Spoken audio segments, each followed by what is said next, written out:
recording. What's up, people? I am back. Sorry I didn't do a video yesterday. I was after work. I was super tired. I that's why I didn't do one. But next week I'll do 88. What I might do is maybe Sunday night. Sunday I'll try to do two videos. Because I have a plan to do like I said, the top 10 wrestling matches. But maybe later I might do that like in the afternoon, maybe. And then maybe at night I'll do my 88 list, and we can still do 89 for next Monday.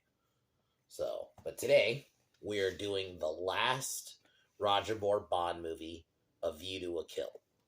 This one, I liked it. I kind of liked it. Was kind of back to bare bones. Bond stopping this crazy rich guy and his plan. Christopher Walken as Zorin was a pretty good villain. He was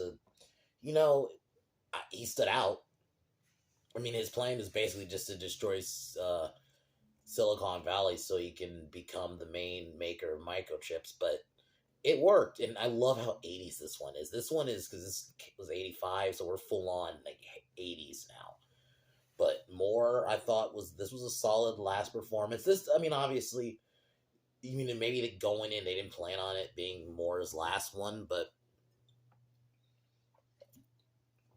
so it doesn't necessarily feel like an exit. It's just like, okay, on to the next mission. But I like this one. Grace Jones as Mayday. As I would almost say she's the secondary Bond girl. Even though theoretically she is a villain because she works with a villain. But her and Bond hook up throughout the film. And she even ends up sacrificing herself to help let Bond escape. So I feel like I'd argue she is like a secondary Bond girl. Or really the real one. Because there is Ivan Nova's character, or Stacy, that's her name, Stacy. She was but she was kind of more. She didn't necessarily fight. She was kind of, I guess, more like a damsel, which it works in this movie. But basically, I love how the opening of this movie with the fucking skiing and the fucking bad guys with the guns on their fucking skis. It was great. Like when I mean bare bones, we're back to like just Bond doing a mission. No crazy. I like Moonraker, but yeah, no moon stuff. Nothing over the top. Very just simple. Bond has to stop this bad guy and his crazy plan. Like that's really it. So I would give this one maybe like an 8 out of 10. I liked it for the most part. And I liked. I thought this was Moore's solid last entry. Because next up is the Timothy Dalton ones, the couple he did, and then we're on to the Pierce Brosnan ones. So, but overall, I guess real quick before I get into the review, I guess give my quick thoughts on Moore as Bond in general. He's definitely my second favorite. I fucking love Moore. Yeah, some of his movies aren't the best. Octopussy wasn't the greatest movie in the world. It was fine. Moonraker was fine. Like some of them are out there, but I like Live and Let Die though. That was a good one. I think Moore still carried it well. He played it his own way. I still think he played a good Bond. Maybe he's not my second because the more I think about it, is probably Pierce Brosnan, but Moore's up there. I think he's a good one. I just think some of his movies are just not the greatest, but I still think Moore kills it. He has the charisma, the way he carries himself. I do like that he did try to lean into the action a bit more. Because, yeah, like, a lot of his movies, there's a lot of fight scenes, for sure. Not like, Connery, I'm not saying didn't fight, but for sure, like, Moore definitely scrapped. Like, he had no problem scrapping, so I'll say that. So, overall, I definitely he's my third favorite. I would probably say Bond after Pierce Brosnan, just because Pierce Brosnan played it so good. And I definitely, if I had to say by movies, I'd probably prefer more his movies than I'd say Moore's. Not going to say Moore had some stinkers, but had some very just kind of middle of the road ones. But this one isn't one. I like To View to a Kill. So, on to Timothy Dalton. I'll be honest, I don't fully remember his Bond. I've watched those movies, but those are the ones I do remember the least. Living Daylights was one of them. I do remember that one. That's the one I remember the most of all of them. But yeah. So tomorrow I will be reviewing a movie a friend of mine, Steve, is another one Steve recommended me called Wedlock with Rucker Hauer. So we'll be watching that tomorrow. So that one is just going in blind, so I've never seen it. So and then Thursday, spoiler filled Across the Spider Verse review. So, but to get started here.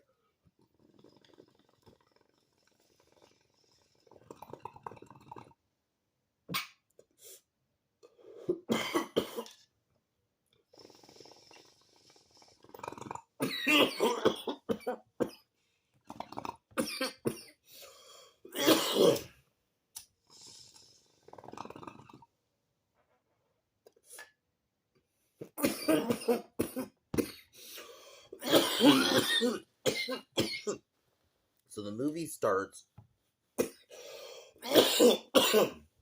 with Bond going to Soviet Russia. You can get this microchip from 003, and this is where we get that cool chase scene on the slopes. I fucking love it. Fun little action scene. I don't know. I just like in any Bond film that does that whole let's have a ski scene where he's skiing and he has to ski to get away. We get a cool chase scene. I love it as it just fits this time. Then we get that awesome opening. Um, very 80s. Like this is full on. Like yeah, I mean it makes sense. This is 85 now, so we're definitely in like the mid 80s. Hair metal's at its height. So it makes sense they had to evolve with the times. And that's the one thing in general I do love about, at least the good ones. The good Bond movies is how of the time, like what of like the time period they are. Like, a lot of pretty much all of Sean Connery's minus one were all in the 60s. So you had that 60s tone. More came in like the 70s to kind of the mid 80s, right? Timothy Dalton was late 80s. Whereas, yeah, Pierce Brosnan, it was 90s. So it's just all the Bond movies felt of their time. So they adapted. But they still have those little things like the sled. It still works in this movie. So, and then, he escapes in a fucking, like, it's supposed to be posing as like an iceberg, but it's a submarine. He just gets in and it hooks up with the chick. Just, that's fucking Bond. Like, that is the thing I love about these movies. Just yeah, he just gets in, hooks up with a chick, and that's all he needs. you know. Then this is where we meet our bad guy Zorin, Max Zorin. Christopher Walken killed it as the bad guy, and it's not just because I think he's good because it's Christopher Walken. I think in general he played it well. He was believable. We find out that he was an experiment by the Nazis. I love that. Like you just give him his own little backstory where he reveals his plan.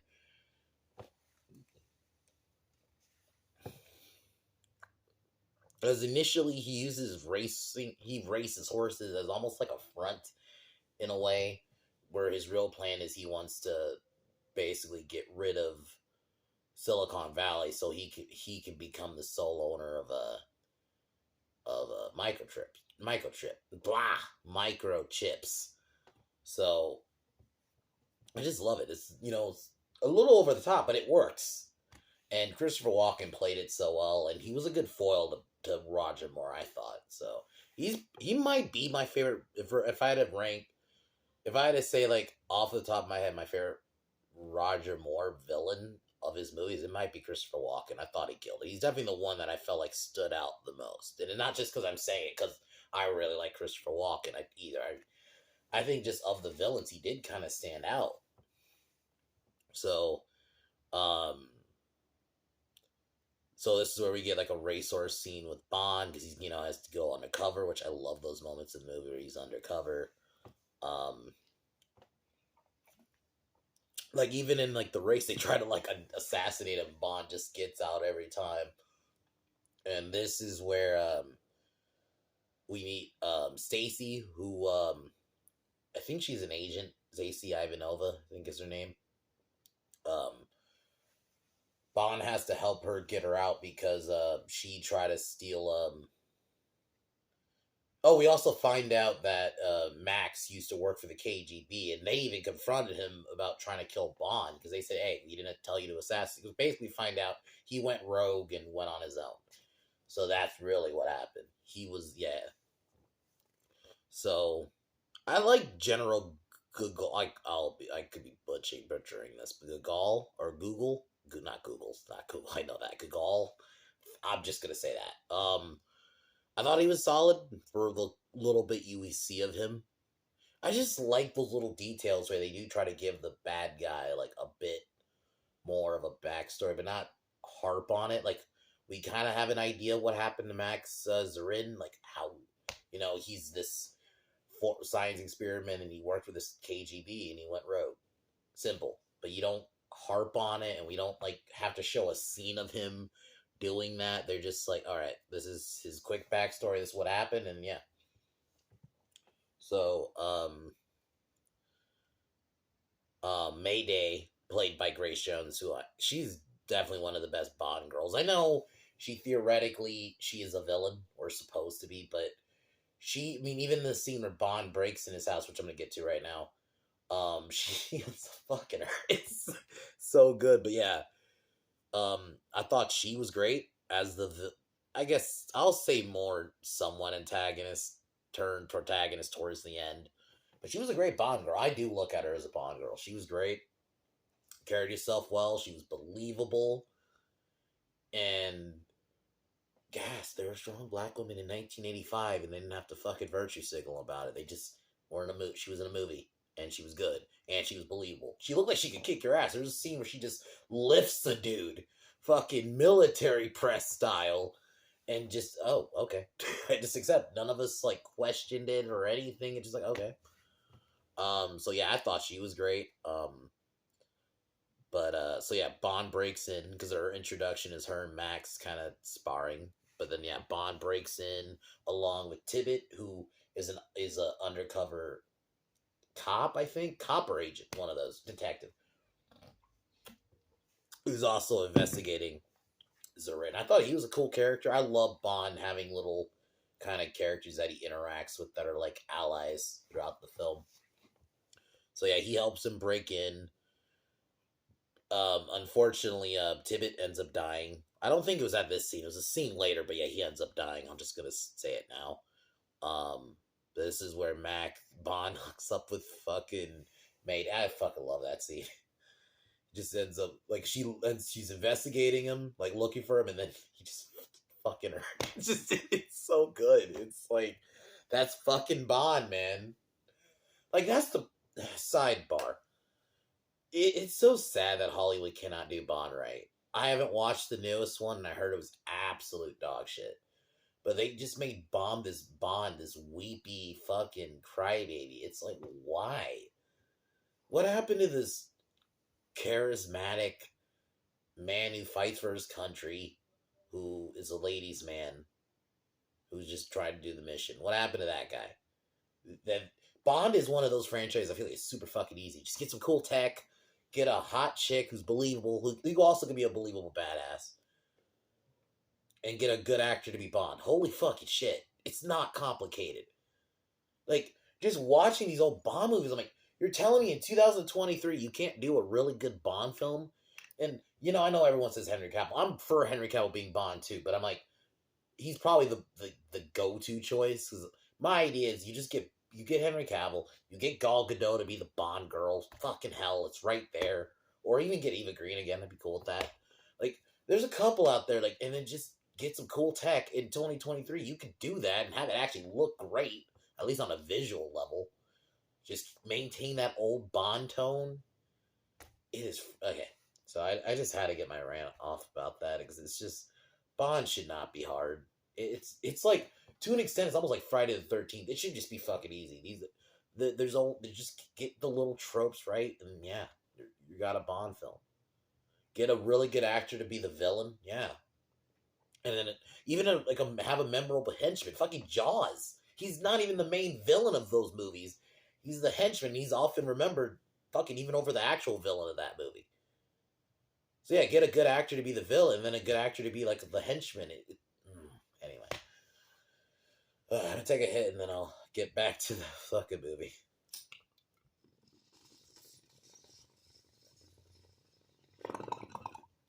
So, um, basically the rest of the film is Bond protecting Stacy from uh Zarin and his people. I um I really love that. And then okay, guys, this is where the scene where the KGB guys kind of confront him, and yeah, that's where we see fucking Mayday just fucking lift like body press, fucking. So the next thing that happens is Zarin basically frames Bond for a murder. Basically Mayday does an assassination. They do it in a way. Is basically the rest of the film is pretty much in San Francisco, and she frames. Bond basically gets framed for murder, so Bond has to. We get kind of like a chase scene with like the police. Bond and Stacy are in a fire truck, which I thought was a pretty fun scene because they're trying to go to Zarin's mine. Um, and yeah, I thought that was a fun sequence. Like I just think in general, this is a fun movie. Like they keep the pace. I think because this is '85, so they full on understand pacing by this point. So yeah, there's definitely. I just think the pacing's there. You know, nothing, no disrespect to those old movies. I understand at the time, especially in the '60s too, pacing wasn't necessarily looked at like how it is today, right? You just kind of shot what you shot. So I think by this point they definitely understood they tightened it back then. They at this point for sure understood. Yeah, you got to tighten the script up a bit.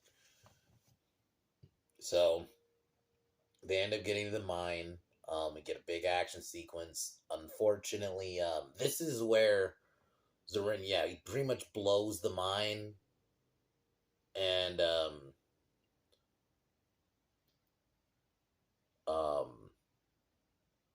Stacy ends up in Bond gets separated, and Mayday gets betrayed by Zarin. Basically, Zarin just abandons her. So Bond and Mayday get out, and this is where we get a like Mayday's awesome. I thought this scene was very awesome. Yeah, actually, and I felt for the character when she sacrificed herself to kind of explode it so Bond can get out. I thought that was a cool fucking scene. Pretty sad too. So, and I thought Grace Jones' performance was pretty good in this. But hey, and I'll say this: I mean, she's a good-looking woman, but she's not like I'll just use the word conventionally good-looking woman, right? Especially by this point with the whole Bond. A lot of the Bond girls are like these really pretty, like guess conventionally pretty. 'Cause I don't like I'm no disrespect to Grace Jones. I think she's good looking. It's just the shorter hair. She's pretty jacked, but it works for the movie, and you feel bad for her character when she dies. So, yeah, and I also really liked her in Conan. So, Bond confronts uh, Zorin, who gets in his helicopter, kidnaps Stacy. You get that scene where Bond. Oh, actually, before that, we get the scene where Bond. Oh yeah, I guess I got to go back a bit. Where you have that scene where Bond captures Bond and the girl, and tries to kill him. And Bond has to try to get out. I love those tropes. I love the tropes in the Bond movies. It's just frustrating. Like they just can't do one now. Like you're telling me like they can, but they just don't refuse to. But yeah, I just love the tone. So Bond confronts um Zarin. They fight on top of the fucking Golden State Bridge. I fucking love it. Even though it didn't necessarily look the best, but it works. I mean, the movie didn't probably have like a crazy budget, and this was still like 1985, so I could kind of give a pass that like it's still probably not gonna look the best, right?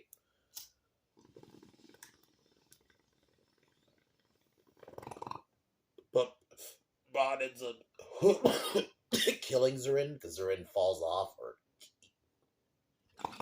falls off the bridge, and then the helicopter gets crashed. Bond and Stacy get out. Gogol, Gogol, General Gogol of the KGB, gives Bond an award, while Bond basically, you have that classic ending, Bond hooking up with the Bond girl to end the movie.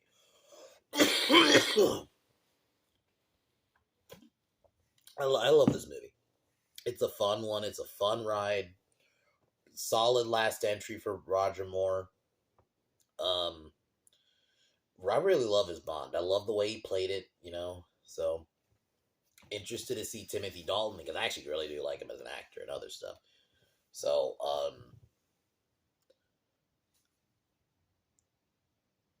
I'm definitely interested, because I don't fully Living Daylights. I remember that's like the one I somewhat remember. It's still been a while, but I still don't fully remember how he played Bond fully. I more remember like everything else about the movie, but not necessarily the way he played Bond. So I think it should be good, because he was good in everything else I've seen him in. So fucking yeah, yeah, fucking Hot Fuzz. He was great in that. So I do kind of remember how he played. I remember thinking like he played it very serious. He was kind of different to Moore's a little bit, but we'll see if it works. So I'm gonna watch that tomorrow. Not tomorrow. Next Tuesday. Um. So, but this one, I thought Moore was great. I thought it was a solid entry. Christopher Walken as Max O'Rin was a good villain. Grace Jones was awesome. The setting, I love seeing characters like Hugh and Moneypenny. I just love seeing those characters still, Overall, I fucking love this movie. Definitely, I would if I were to rank it by if we're ranking more films, this is definitely in the upper, for sure, upper echelon of those. So, 8 out of 10 movie for sure. So I'll be watching that. But next week, starting the Timothy Dalton. I don't know if I could call it an era, because I think he only did like 2 or 3 movies, so can't fully call that an era. But starting the Timothy Dalton Bond movies, so I can't wait to kind of rewatch those. Tomorrow, Wedlock review with Rucker Howard. Never seen it, so I'm gonna be watching this blind. I think it'll be good. Stieg has so far, I'm even including Zombievers, to be honest, has not really recommended anything that's been bad, so fuck it. Watch another one. Then Thursday, Across the Spider-Verse, and then Friday, I'm gonna defend The Lost World, because the hate The Lost World gets is it's frustrating to me, because to me it is. I think it's almost as good as the first one. I've said it's as good as the first one, to be honest. If we're going maybe not on an objective level, the first one is on its own in that sense, because it's my favorite film of all time. But Lost World is close. I think the tone. I don't want to go too into it. I'll save that for the video. But I think it's worth defending. When I see people try to rank Jurassic Park 3 over, I'm like, get out. No, Jurassic Park 3 literally put the franchise on ice for 14 years. Like, I don't hate it as much now, but you're not going to argue to me it's better than Lost World. You're just not. So, but I'll be talking about that Friday. But View to Kill's great, so I definitely recommend it. It's definitely one of the better Moore ones. I know I love Roger Moore, but definitely I could see some people saying like Moore's aren't that great because they're a bit over the top in some of them. I can see that. I don't fully agree with it, but I can see that argument. It's not him. It was the time. It was the late mid. He started in like 73. Yeah, 73 was Live and Let Die. So 73 into like basically the mid 80s. So he went from like the 70s tone into the 80s tone a little bit. So yeah, and those were kind of goofier times, so it fits. So I can understand, like, that's why I would say for sure this was one of the better ones, because you had a good villain, you had a good, I would say, secondary Bond girl with Grace Jones, you had some good action scenes. Yeah, so. But other than that, I'm gonna cheers, and I'll talk to y'all tomorrow.